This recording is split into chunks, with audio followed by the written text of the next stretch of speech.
Alright guys, today we are going to be reacting to what happened to Germany's weapon and tanks after World War II.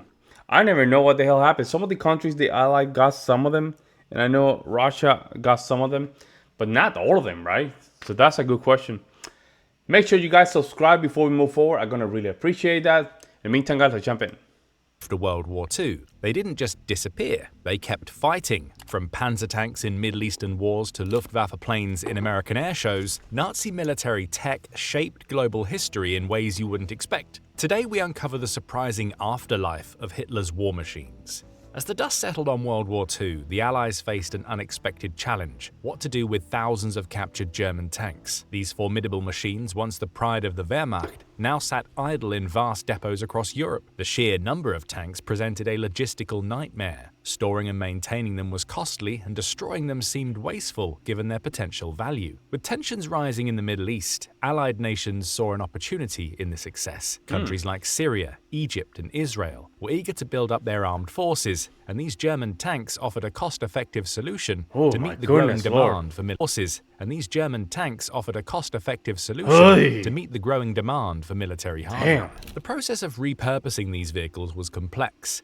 Teams of engineers and mechanics worked to refurbish the tanks, replacing worn-out parts and updating systems. Modifications were made to suit specific needs, such as improving air filters and cooling systems for desert conditions. As the 1950s progressed, these refurbished German tanks began to make their way to the Middle East. Vehicles designed for European battlefields were now rolling across the sands of North Africa, serving in the armies of newly independent nations. The tanks' new roles in regional conflict soon became apparent. During the Suez Crisis of 1956, Egyptian forces used modified German Panzer IVs against British and French troops, and in the Six-Day War of 1967, both Arab nations and Israel used tanks of German origin, creating a unique situation where German-designed vehicles faced each other once again. The Yom Kippur War in 1973 saw Syrian forces using captured German Sturmgeschütz 3 assault guns, some nearly 30 years old. These aging vehicles, originally designed to break through Allied lines in World War II, now engaged in fierce tank battles in the Golan Heights. But the Middle East wasn't the only place where basically they took that armory and just sold it. I think that makes sense. That makes sense. At least you can just get some of that money and reconstruct your cities. I don't think there's nothing wrong with that. Tanks. If that was the German government to do so. Second life. They did so. In post-war Europe, some nations integrated German armor into their own forces. Spain, under Franco's regime, kept German tanks in service well into the 1960s. France, instead of discarding them, repurposed Panther tanks to bolster its own military capabilities. Even Yugoslavia stockpiled German tanks, which decades later resurfaced in the brutal conflicts of the 1990s Balkan Wars. The very weapons that had once terrorized Europe were now being used by the same nations that had fought against them. That's how good they were. But tanks weren't the only Nazi war machines to find new life. High above, the Luftwaffe's deadly aircraft faced a different fate, one that would take them from the battlefields to American air shows. After the end of the war, airfields across Europe were filled with abandoned Luftwaffe planes, presenting both an opportunity and a dilemma. The Allies had to decide whether to destroy these technologically sophisticated machines or find a way to repurpose them. Allied engineers recognized the potential in these captured aircraft. They began studying models like the Messerschmitt 262 jet fighter, gaining valuable insights that would influence post-war aircraft design. This process of examination and reverse engineering allowed the Allies to adapt Luftwaffe technology for peaceful purposes. The next step was to transform these warplanes for civilian use. Engineers removed weapons systems and modified the aircraft to meet civilian aviation standards. This complex process required significant technical expertise to ensure the planes were safe for public use while maintaining their unique characteristics. Surprisingly, these former enemy aircraft soon found a new role in American air shows. Planes like the Bf-109 and FW-190 became star attractions, performing aerobatics over US soil. Spectators were drawn by a mix of curiosity and nostalgia, eager to see up close the aircraft they had known only from the news reports during the war. The presence of these planes at air shows evoked complex emotions. Veterans who had once faced these aircraft in combat now watched them perform with a blend of fascination and reflection. Pilots who flew these planes in shows often remarked on their impressive capabilities while acknowledging... Are these real films?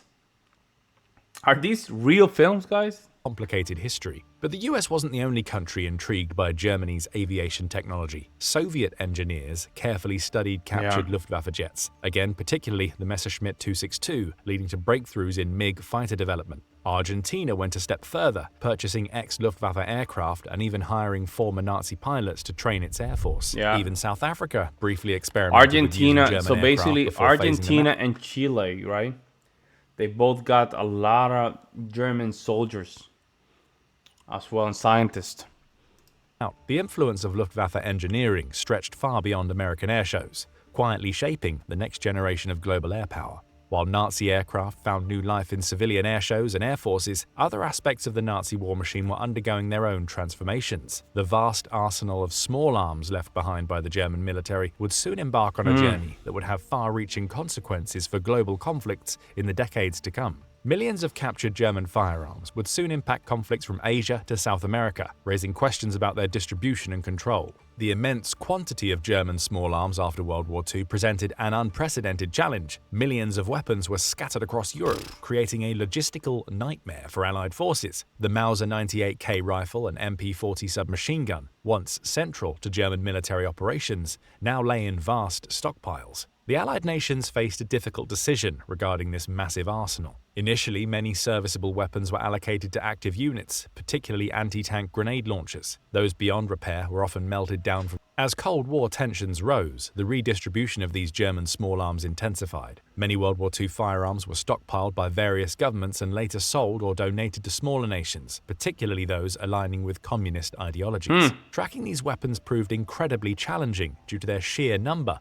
and the clandestine nature of many transactions. This lack of oversight had serious consequences in subsequent decades as conflict erupted worldwide. From the jungles of Southeast Asia to the mountains of South America, German firearms found their way into the hands of fighters decades after the war. The Mauser 98K rifle, once the backbone I love that rifle. I love that rifle, man. Man, I'll pay anything in the future to get one. I'll pay anything in the future just to get one. I love that rifle, man. It's so gorgeous, man. Golly, man. Look at that rifle, man.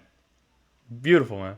Used by Chinese forces during the Korean War and later by Israeli troops in early conflicts. In Africa, captured German firearms were smuggled into civil wars, while in South America, guerrilla fighters used MP40 submachine guns in armed uprisings. Perhaps most significantly, the groundbreaking Sturmgewehr 44, one of the first true assault rifles, directly influenced the design of the iconic AK-47, making Hitler's assault rifle the indirect ancestor of the world's most widely used I didn't weapon. know that. The Syrian War, for instance, saw the use of Sturmgewehr 44 rifles decades after their production. The dispersal But of that German showed small arms you how much production and armory Germany had. Germany was not playing around. People don't recognize this, but they had so much ammunition. It was crazy. It was crazy. illustrates how military technology from one era can shape conflicts in another. This redistribution of firearms raises questions about other technological legacies of World War II. What became of the secret weapons projects and advanced technologies developed by German scientists? The answer reveals another surprising chapter in the afterlife of Nazi military innovation. As World War II drew to a close, Allied intelligence circles buzzed with reports of advanced German technology. Jet engines, guided missiles, and other innovations were said to exist in hidden laboratories. These claims sparked a new era of scientific competition as nations raced to secure Germany's technological secrets. The final months of the war saw Allied forces pushing into German territory, uncovering scattered evidence of advanced weapons projects. Partially completed prototypes, technical drawings, and research facilities revealed the extent of Nazi Germany's scientific efforts. The Messerschmitt Me-262, the world's first operational jet fighter, stood out as a prized find, representing a significant leap in aviation technology. Allied nations, particularly the United States, recognized the value of not only the hardware, but also the minds behind these innovations. Operation Paperclip, a secret US government program. We know what's up there, man. Operation Paperclip, if you know, you know. If you know, you know.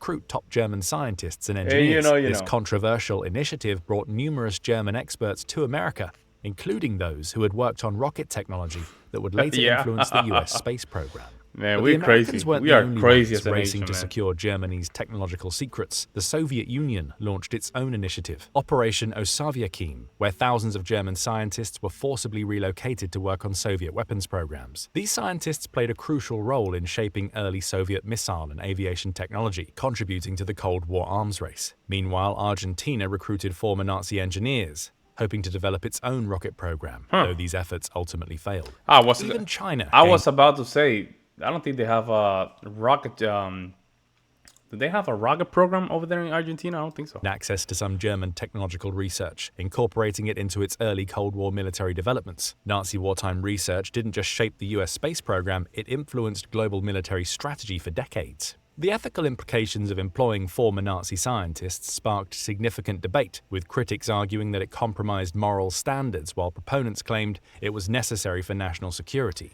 Allied research Yeah, it was necessary. Let's just keep it honest here, guys. If we didn't do it, Russia would probably do it. Other countries would probably do it, you know? Researchers closely examined captured German prototypes, uncovering valuable insights into armor design, missile technology, and aerospace engineering. While some tanks like the Panther and King Tiger were repurposed for study, many were simply melted down due to post-war material shortages. But these technological finds shaped more than just military That's so advancements. sad. The Sturmgewehr 44 assault rifle influenced modern firearms, while German jet innovations helped define post-war aviation. The impact wasn't limited to war. These discoveries laid the foundation for Cold War rivalries and even the space race. World War II didn't end with surrender. It endured through its weapons, leaving a lasting imprint on modern warfare and global conflicts.